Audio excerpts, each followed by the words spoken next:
Andretti Autosport is looking to enter NASCAR, and Carl Edwards may be interested in potentially returning to NASCAR. What's going on, guys? It's Daniel, and welcome back to our video. We got a ton of NASCAR and other motorsports stories discussed here today on the channel. Let's go ahead and just jump straight into those really quickly. We're going by starting talking about Clark Street Sports, as there was reported by Adam Stern yesterday that NASCAR with Chicago sports apparel retailers Clark Sports and New Era Cap will release a special NASCAR Chicago line of hats online and in store. This is really cool to see. Obviously, with it being the Chicago Street Course weekend, there's going to be a lot of really cool things around the Chicago area. Obviously, if you're going to be in Chicago, you should try some of that Chicago deep dish pizza. There's some really cool stuff happening in the Chicago area, and I love the fact that they are doing a lot of promotion for the Chicago Street Course event, including selling a lot of different caps. And now we're going to head jump on to the next story of today's episode, as we are talking about Wendy's. As it was announced on Monday morning that Wendy's will be sponsoring Noah Gragson at the Chicago Street Course. Now, Wendy's already sponsored Noah Gragson in 2023. They sponsored him in the 2023 Daytona 500. I believe we're doing some really cool promotion with DoorDash as well from July 1st to 3rd, where I think you get like a $5 promotion. I think that was reported by Adam Stern as well. They're doing some sort of promotion for the event as well. Nonetheless, I think this is really cool to see. Love the Wendy's sponsoring Noah Gragson. The car looks amazing, and I'm looking forward to see the car out on the racetrack at Chicago. And now we're going ahead jump on to the next story of today's episode, as we are talking about Pitbull. As Pitbull put out a tweet yesterday afternoon, they congratulating Ross Chastain on the national win. Trackhouse got their first win in over a year. The last one, of course, coming at Sonoma in 2022 with Daniel Swartz. And Ross Chastain picked up his first win in over a year, his last one coming at Talladega in the spring of 2022. Ross Chastain's been doing a really good job so far, but it's just really cool to see Pitbull congratulate Ross Chastain on the win. I think it's a really big deal for Trackhouse Racing, and nonetheless, huge congratulations to the team on picking up a well-deserved and really awesome victory.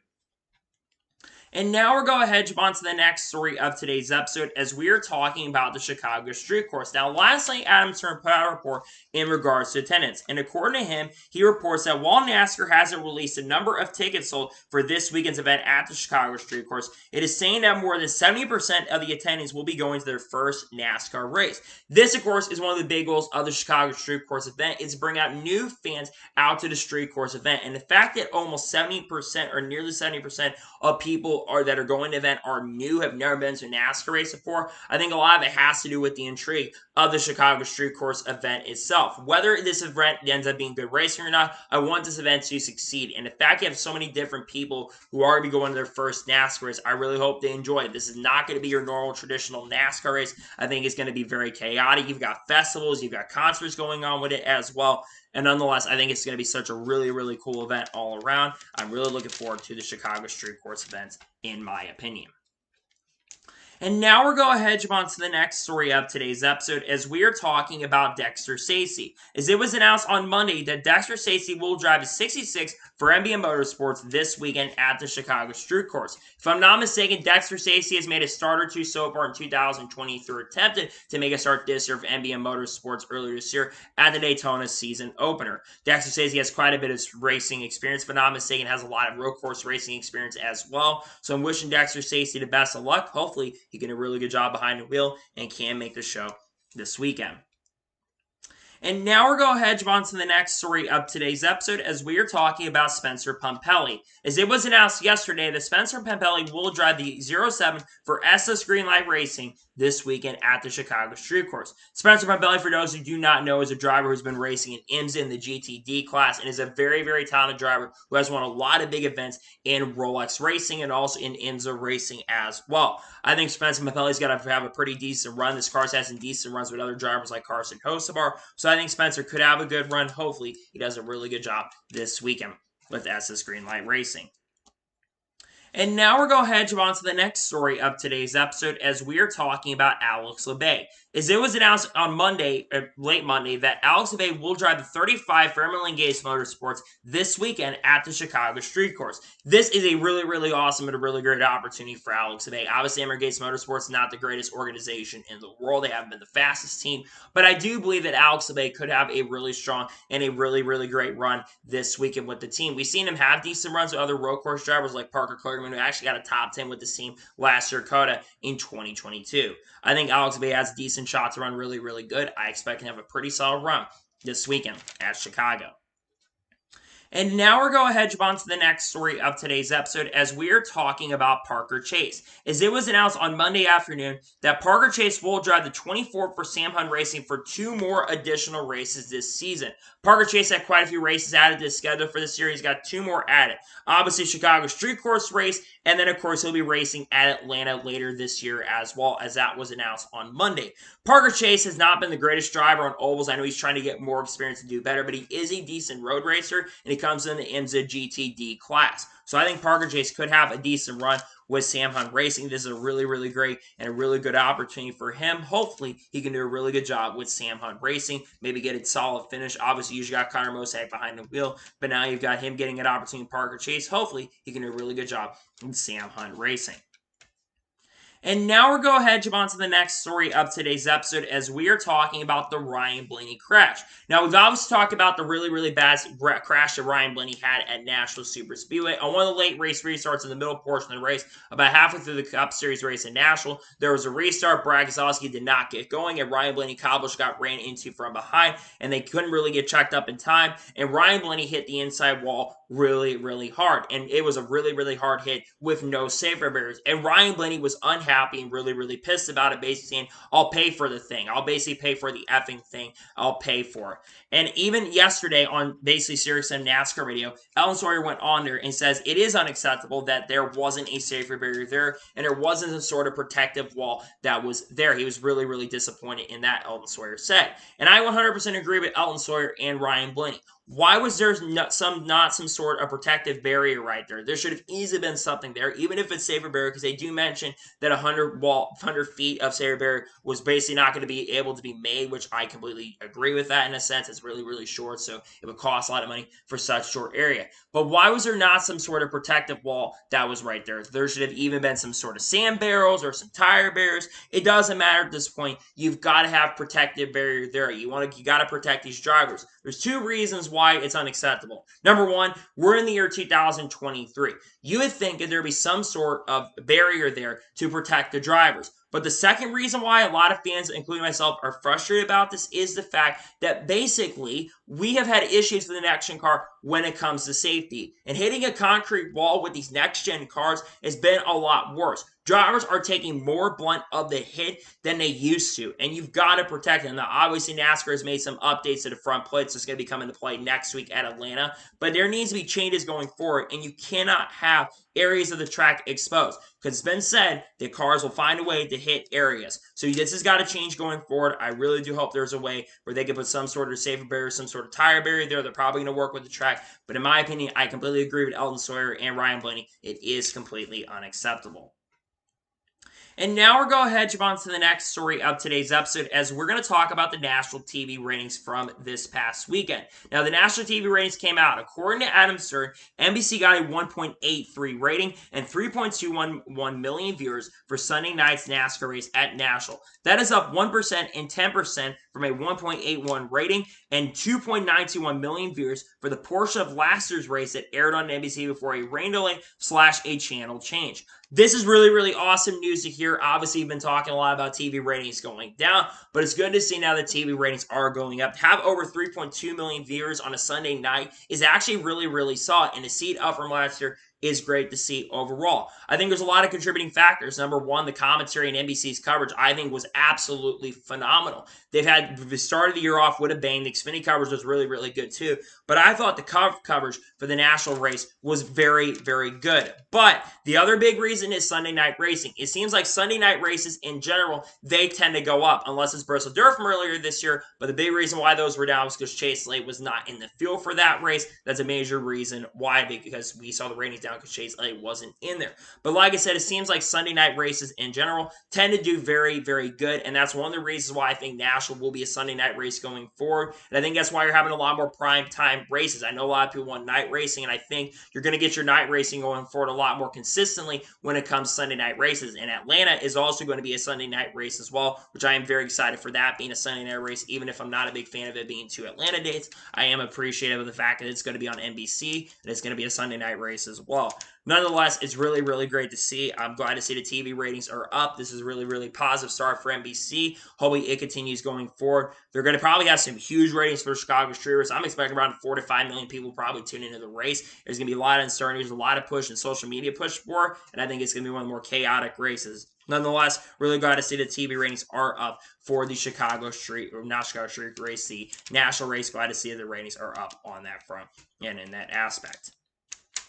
And now we're going to hedge on to the next story of today's episode as we are talking about Junior Motorsports. Now, Oscar Entities from Source have put out an article, I believe yesterday or Monday afternoon, talking about Junior Motorsports and then working on their 2024 lineup. Kelly Earnhardt Miller apparently was on SiriusXM NASCAR Radio discussing about the potential of the 2024 lineup because obviously we know that Josh Berry is not going to be driving the A car for Junior Motorsports headed into 2024 as we're moving up full-time to the Cup Series in 2024 to drive the number 4 car as Kevin Hart retires and goes to the Fox Sports booth. But something interesting that she noted is that they've got a couple rides that could be potentially available at the end of the 2023 season. There's only one that's basically set. Obviously, that's Justin Allgaier, who's got the brand ambassador, which, of course, Kelly Earnhardt is basically on the board of directors for brand. So Justin Allgaier will be back next year. The big question right now is who's going to get the rest lineup. Well, I would imagine that Sam Mayer likely will return to the 1, and Brandon Jones will likely come back to the 9 car as he's got that Menard sponsorship in funding.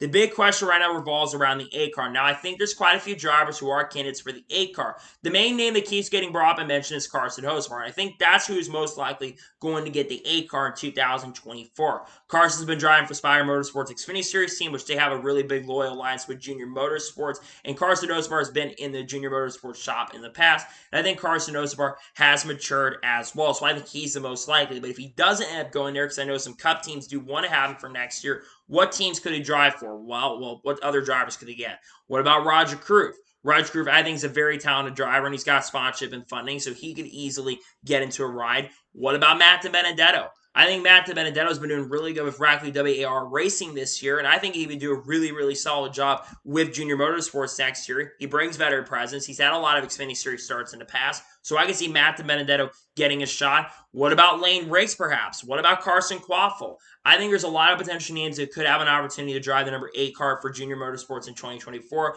But like I said, I think it's more than likely going to end up being Carson Hocevar. And I think Hocevar's got a great personality. He's really matured as a race car driver. But it sounds like right now the favorite is Carson. I think that's what's going to end up happening. We'll have to wait and see what happens. Obviously, the lineup probably will not be finalized until near the end of this season. I mean, if Carson wins the championship, I would imagine that he has a chance going full-time Cup. But I think that Carson Hocevar likely ends up in that A car. But we're going to have to wait and see what happens in regards to that. But that's what I'm expecting going forward into the not-so-distant future.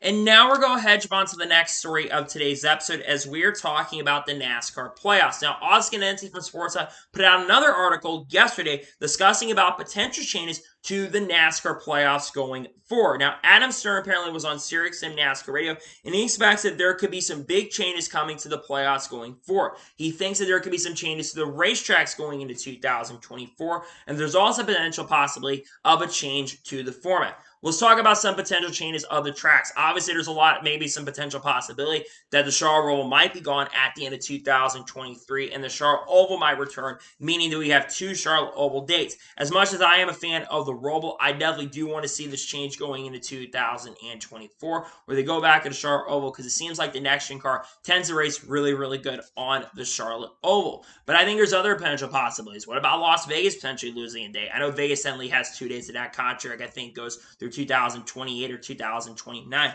But I can see Las Vegas maybe losing a day. Obviously, we know that Phoenix, they're confirmed to have the season finale once again in 2024. But I think it's going to be very interesting to see what NASCAR does decide to do in regards to the playoffs going into 2024. But let's talk about playoff format changes. Personally, I think the one race championship decision thing needs to change going into 2024. For me, I would like to see it be, instead of being 1 race, I like to see it be 2 or 3 races where you have a couple races to decide a champion. Whoever gets the most points in those, you can have that Final Four if you want to, but whoever gets the most points in that short duration of time, I think should be the champion. Because I think that'd be more fair, and I think fans would enjoy that a lot more than what we currently have at the moment. But I do think that there are going to be some changes. Obviously, we're coming up to a new TV deal, and I would imagine NASCAR does want to make some changes eventually to the playoff format. Personally, for me, I want to see them go ahead and do the system that I would like to see. I'd like to see it 3 races. And actually, instead of having 16 drivers in, cut it to 12 drivers, have 3 different rounds, and have a 3 or 4 race to decide the champion.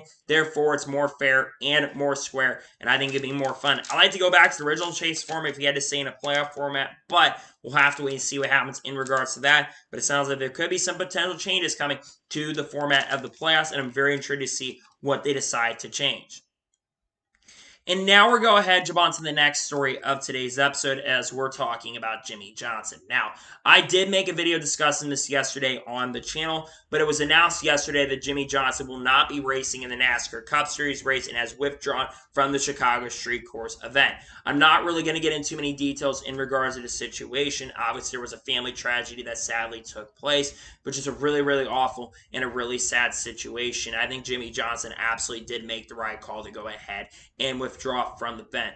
The NASCAR community has been out there in supporting. Rick Hendrick did release a statement saying they really feel sad. A lot of other people have released statements as well. Legacy Motor Club, they released their statement, and NASCAR also released a statement sending their condolences and their prayers out to Jimmie Johnson. I can't imagine what they're going through at the moment right now, and the NASCAR community is thinking about Jimmie Johnson right now. I've seen a lot of really good outpouring messages out to Jimmie Johnson, especially on social media, which has been really, really great to see. Jimmy, we're thinking about you, and we're wishing you the best of luck, and you can decide when you want to come back to the racetrack, and we're thinking about you currently at the moment right now. So really unfortunate situation ended up happening, and a really sad situation overall, and we're thinking about Jimmie Johnson currently at the moment right now. We're wishing him the best of luck, and just a sad situation overall. We're thinking about Jimmy currently at the moment right now. And now we're going ahead, jump on to the next story of today's episode as we are talking about Sheldon Creed. Now, NASCAR actually did release their penalty report yesterday, and they actually handed a pretty big penalty out to Sheldon Creed. As it was announced yesterday that Sheldon Creed has been handed a 25-point penalty, and he's been docked $25,000. This drops Sheldon Creed from being 73 points above the cutoff line down to being 48 points above the cutoff line. Now, why did Sheldon Creed receive a penalty? Well, according to NASCAR, he was penalized for intentionally wrecking Sammy Smith.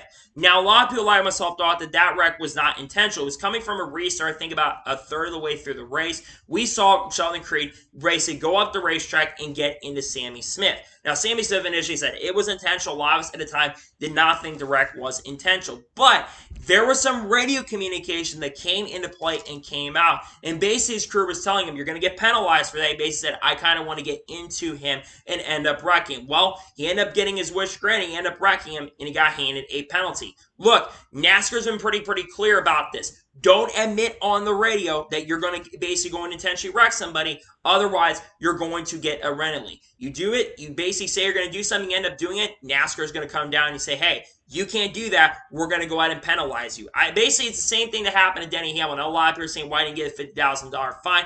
Obviously, the purse money for Xfinity is basically a lot less than the Cup Series. Denny Hamlin got a $50,000 fine, but he also got a 25-point penalty. Sheldon Creed got half of the fine basically because of the Xfinity Series having a shorter purse money.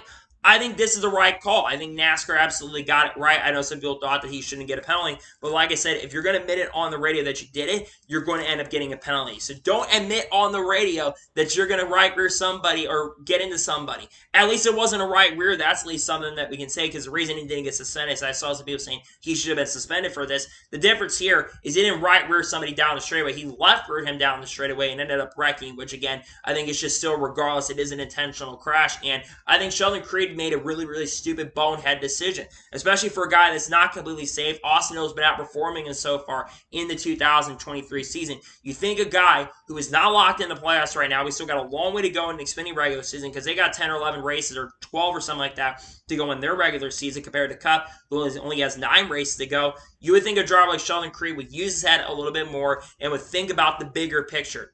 You can't let the intrusive thoughts get to your head, and you got to use your brain a little bit. So I think NASCAR got it right. I don't expect Sheldon Creed to appeal the penalty because his team basically will tell him, hey, you're not going to appeal the penalty because we told you on the radio, do not do this, and he still did it anyways. A bad call by Sheldon Creed and a great call by NASCAR to penalize him. I think it was a right and justifiable call because you can't admit on the radio that you're going to wreck somebody intentionally. So NASCAR, in my opinion, absolutely got the right call here.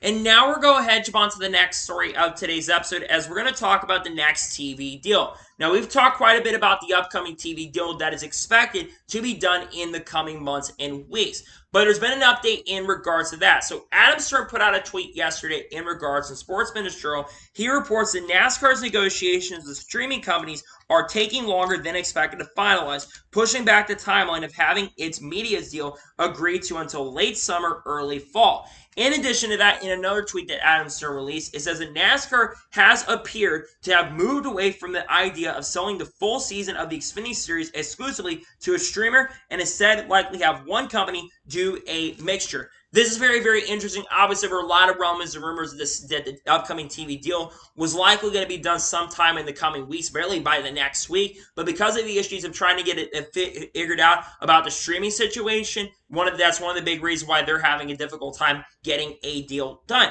which is very, very interesting when you think about it. Obviously, there's a lot of rumors and rumors about a potential streamer coming into play. One of the rumors right now is Amazon could likely have the middle portion of the season, very similar to what TNT used to have back in the day, where they basically had a couple races in the season, middle portion year, and from the 2007-2014 TV contract. It sounds like Amazon could have a potential possibly of getting there. So Fox is likely going to get the beginning of the season, and NBC is going to get the end of the year, but there could be a summer stretch that does go on a network like Amazon. And I think it would be a very decent move to make currently at the moment. Streaming is growing in the United States right now. And I think while right now it still isn't as big as it could be, I think in the next 2 or 3 years, because this deal is going to start in 2025, you're going to have to get in the streaming world. If NASCAR is going to survive long term, they're going to have to get in the streaming world. And that's where Amazon comes into play.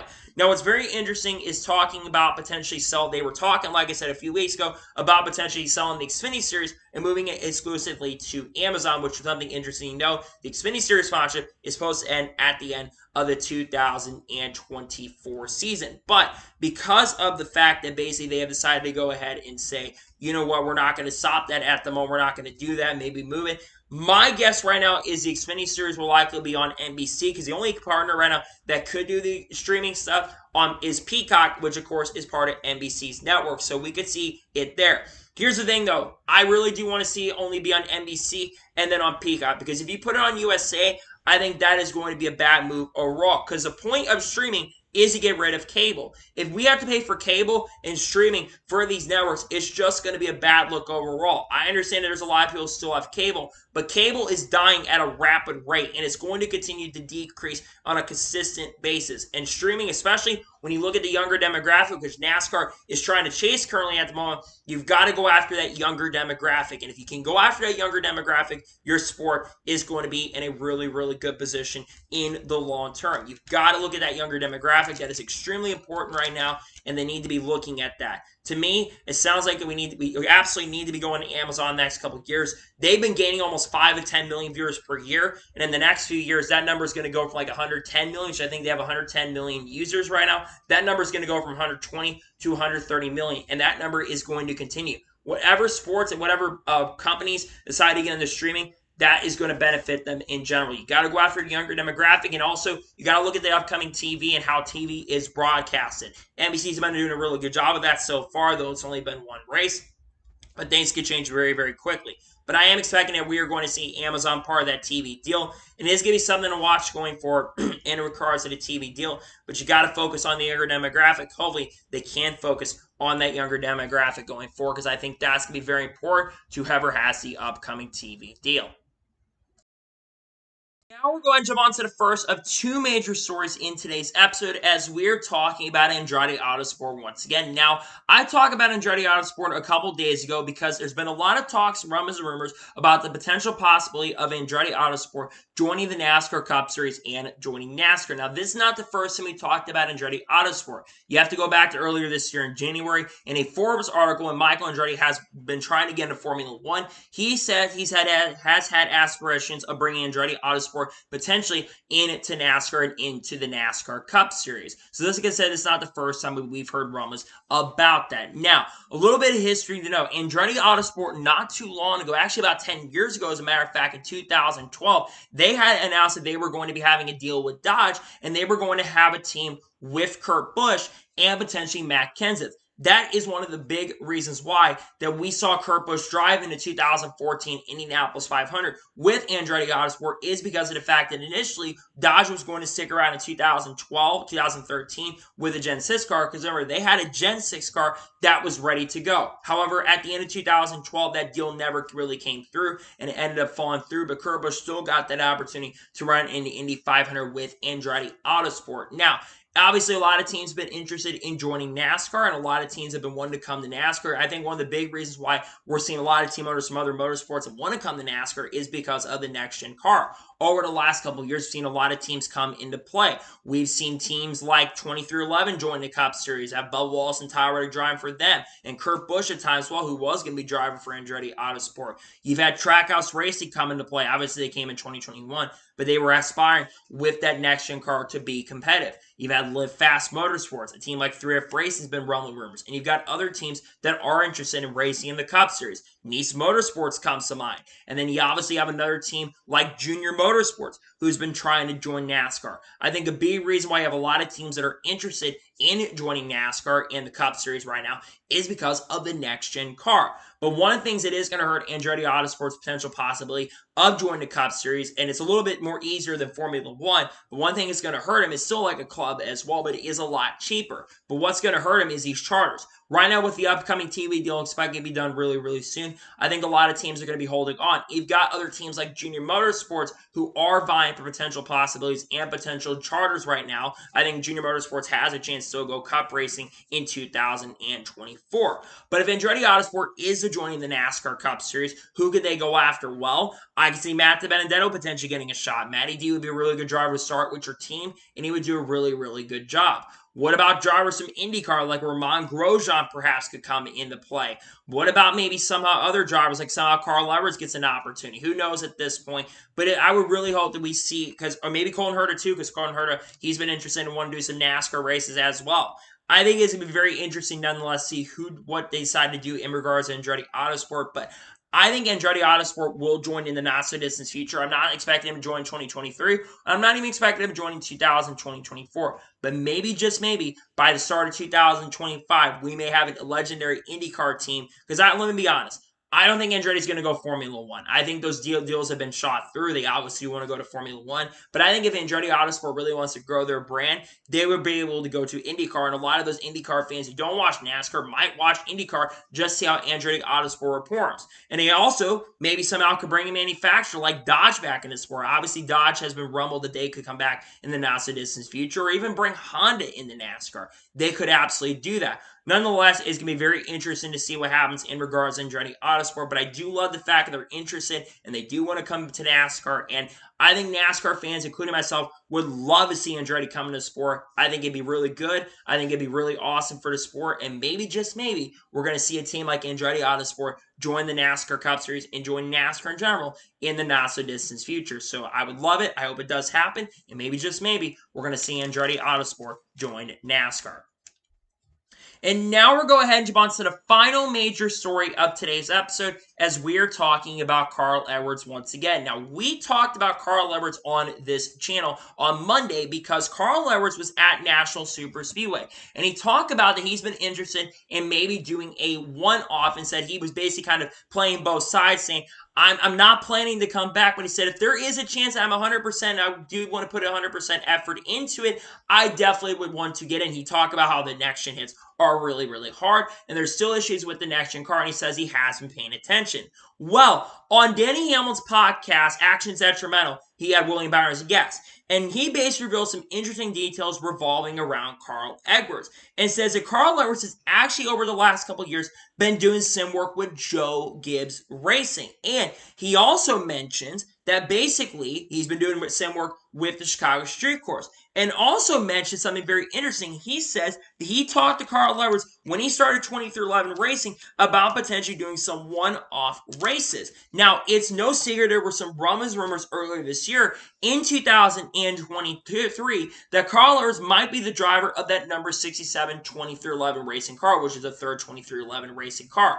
Obviously, that ride is most reserved for a driver named Kurt Busch, but Kurt Busch still has not been medically cleared to race currently at at the moment right now. But we had also thought it was going to be Carl Lewis was going to drive the ride, but eventually turned out it was Travis Pastrana. And we also know that Kamui Kobayashi is making a start at the Indy Road Course with 23XI Racing. But I would have to imagine that Carl Lewis has probably had some conversations and some talks about coming back. And I'm telling you, I'm starting to get a little bit of an itch and a feeling that Carl Edwards is going to come back. And again, one of the big reasons is, number one, he's a lot closer. He's been at the track a lot more frequently. He's been asked a lot of questions, and he's been doing sim work with Joe Gibbs Racing, which means he's still employed with Toyota. We know he's been at the Trackhouse shop, especially very recently, was at the Trackhouse Racing shop. So he basically could drive for another team like Trackhouse Racing. And I think he's good friends with Junior. So if Junior Motorsports, they ever made the jump up the Cup, we could go there. But talk about 23XI Racing and potential racing there. I think there's a really good chance and possibility. And 23XI Racing is a very, very competitive team. I think both Bubba Walls and Tyler Reddick have done a very, very good job this year. And I think that 23XI would also really be there and welcome him with open arms of going there. I think they would do a very solid job with Carl Edwards. And I think Carl Edwards will be very competitive. Yes, Carl Edwards said he would have to do a lot of planning. But the fact that he's been doing sim work with Joe Gibbs Racing, he's been doing sim work with Toyota, it tells me, and I trust Denny Hamlin a lot because Denny Hamlin has basically been there and has probably seen it. He's probably been in Toyota Simulator, seen Carl Edwards working with them, probably helping Toyota get prepared for Chicago Street Course, maybe trying to also be a big reason why Toyota's performance has gotten better on the road courses as well. But I do think that there is a very strong chance and possibility and a reality now that Carl Edwards could come back in 2023. And I think if he does come back, I think it is going to be either with 23XI or it's going to be with Trackhouse Racing. And the fact that I think that there is actually a legitimate chance of it happening is amazing to hear, because I never thought, to be honest, I know Carl Edwards had expressed interest a couple years ago, and even if it's a one-off race, I think a lot of his fans, because Carl Edwards has been gone since 2016, obviously the issues with concussions, what happened with Dale Jr. was a big reason why Carl Edwards did end up retiring from the sport, but I think a lot of his fans do want Carl Edwards to come back at least to close out. If we all see Carl Edwards back for one race, just bring some closure, even a couple races, just bring some closure to fans. It doesn't have to even be a Cup race. It could even be an Xfinity Series race or a Truck Series race. But I want to see Carl Edwards in a Cup Series race, and I would love to see it either with 23XI or Trackhouse, but my prediction is going to be one between one of those two teams. I think it'll be somewhat like a 23XI Racing will be potential possibly of the team that Carl Edwards goes to. But the fact that Carl has been showing interest, expressed interest recently, I think that's really good, and I think he will come back sometime in the future. Will it be 2023? I'm not sure at this point, but I think it'll be in the next year or two that Carl Edwards does make an official return. And when he does make an official return to the sport, I think it's going to be really huge and really big for the sport. And obviously, we know 23XI Racing would really love to have Carl Edwards there. And in fact, now he's got next-gen experience. He's basically had some experience doing sim work, helping Chicago Street Event. I think is really huge. They were making jokes about Carl Edwards. I think Aaron Blaney had a call, which is, of course, William Byron's girlfriend. They're calling him a DILF. But I think Carl Edwards coming back will be really huge for the sport. I really want to see it happen, and I really do hope and pray that Carl Edwards does make an official return to NASCAR, as I think it would be awesome. I think it'd be huge for the sport, and I think it'd be really big. So I think Carl Edwards will come back at some point, and I think it's going to be with 23XI Racing. So that is going to be today's NASCAR news and motorsports news video.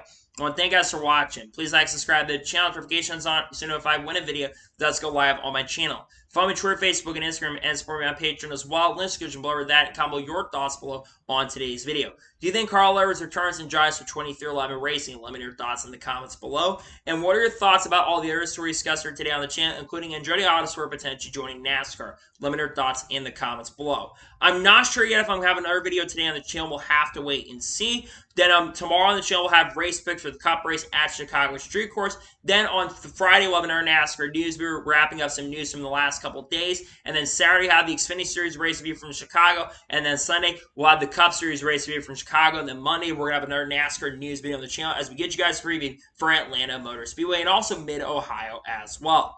So anyways, like I said, I want to thank you guys for watching today's episode, and I'll see you guys next time for more great, awesome NASCAR content and other motorsports content on the channel like this. Take care, everybody.